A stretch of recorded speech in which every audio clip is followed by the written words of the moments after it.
Halo teman-teman mahasiswa rekayasa internet, pernah nggak sih kalian lagi mandangin layar laptop yang kosong, bingung skripsi mau mulai dari mana? Tenang, kalian nggak sendirian.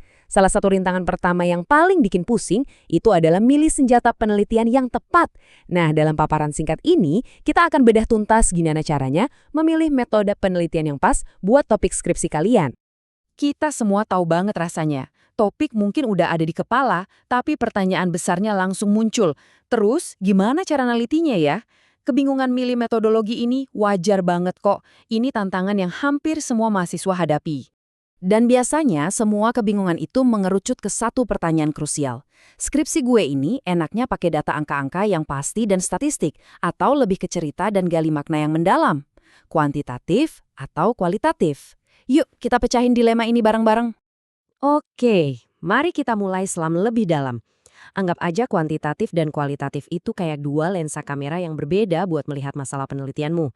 Dua-duanya sama-sama canggih, tapi hasil foto atau perspektifnya bakal beda banget.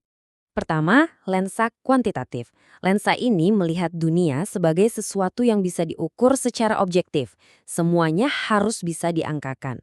Kalau di dunia kita, di rekayasa internet, ini udah kayak makanan sehari-hari. Ngukur throughput, ngitung packet loss, atau ngebuktiin kalau algoritma A itu secara matematis lebih efisien daripada algoritma B.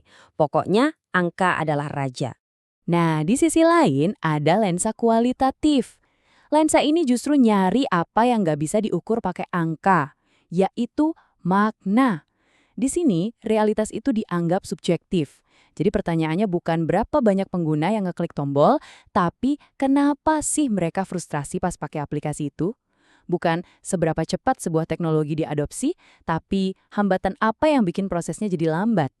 Intinya, menggali mengapa dibalik apa. Oke, tabel ini ngerangkum perbedaannya dengan jelas banget. Coba deh kita lihat logikanya. Kuantitatif itu sifatnya deduktif. Artinya, kamu berangkat dari sebuah teori besar, misalnya protokol X lebih baik dari Y.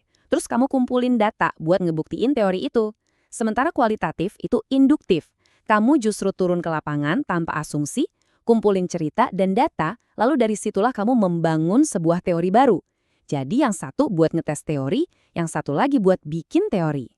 Jadi biar gampang ingetnya, intinya gini aja. Kalau pertanyaan penelitianmu itu seputar berapa besar atau apa hubungan antara, itu jelas ranahnya kuantitatif. Tapi kalau pertanyaanmu lebih ke mengapa orang enggan atau bagaimana pengalaman mereka, nah disitulah kamu butuh pendekatan kualitatif. Oke, cukup teorinya. Sekarang kita lihat gimana kedua lensa ini dipakai dalam praktek, dalam contoh-contoh skripsi rekayasa internet yang beneran ada.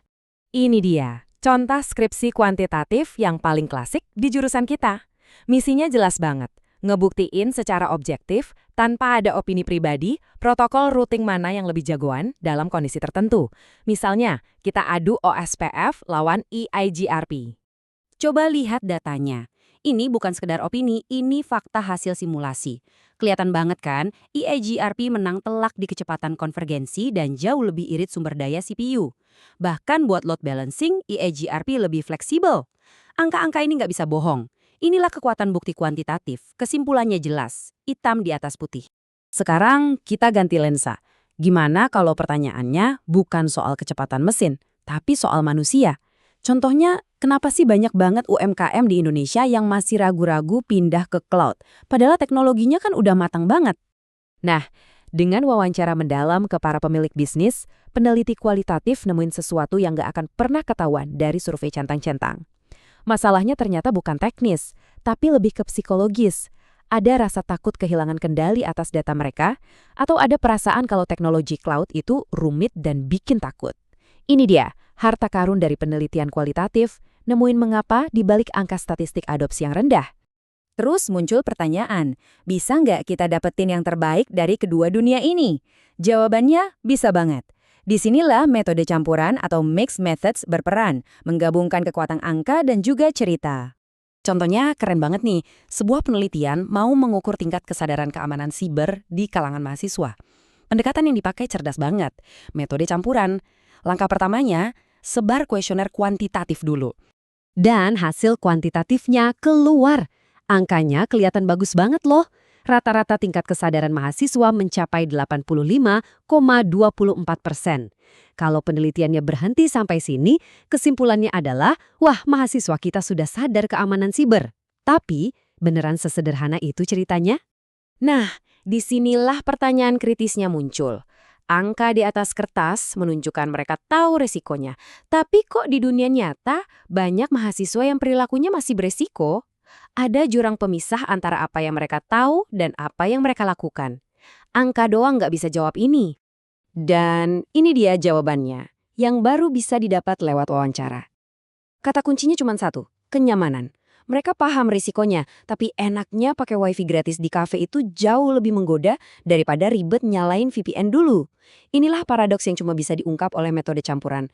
Tahu banyak, belum tentu perilakunya aman. Alur yang kita lihat ini menunjukkan betapa elegannya metode campuran. Jadi semua dimulai dari identifikasi masalah, lalu masuk ke jalur kuantitatif, bikin kuesioner uji coba, terus sebarin. Begitu data angkanya terkumpul, barulah kita masuk ke jalur kualitatif, wawancara mahasiswa dan pakar buat menggali kenapanya. Akhirnya dua jalur ini ketemu dan menghasilkan kesimpulan yang jauh lebih utuh dan kuat. Oke, sekarang bagian yang paling penting. Gimana caranya menerapkan semua ini buat skripsi kamu sendiri? Yuk, kita buat jadi langkah-langkah yang praktis dan gampang diikuti. Jadi gimana milihnya? Coba deh ikuti 4 langkah ini. 1. Buat pertanyaan penelitianmu setajam mungkin. 2. Jujur sama diri sendiri. Untuk menjawab pertanyaan itu, kamu butuh angka atau cerita. 3. Pikirkan tujuan akhirnya. Kamu mau hasilnya bisa digeneralisir untuk populasi besar atau mau pemahaman yang super mendalam untuk kasus tertentu. Dan 4, ini yang paling penting. Jangan ragu bertanya gimana kalau gue butuh dua-duanya. Karena kadang jawaban terbaik itu datang dari kombinasi angka dan cerita. Ini pesan penutup yang harus banget kalian ingat. Jangan pernah terjebak dalam perdebatan metode mana yang lebih hebat atau lebih keren. Nggak ada. Fokusnya adalah pada pertanyaan risetmu. Anggap saja metode itu seperti alat di kotak perkakas. Seorang insinyur yang baik tahu kapan harus pakai palu dan kapan harus pakai obeng. Jadi, untuk sekarang, lupakan dulu soal kuantitatif atau kualitatif. Coba jawab satu pertanyaan ini dulu. Di dunia rekayasa internet yang luas ini, masalah apa, rasa penasaran apa, atau kegelisahan apa yang paling bikin kamu gregetan dan pengen banget pecahkan? Kalau kamu sudah menemukan pertanyaan itu, percaya deh, metode yang tepat akan mengikuti dengan sendirinya. Selamat meneliti!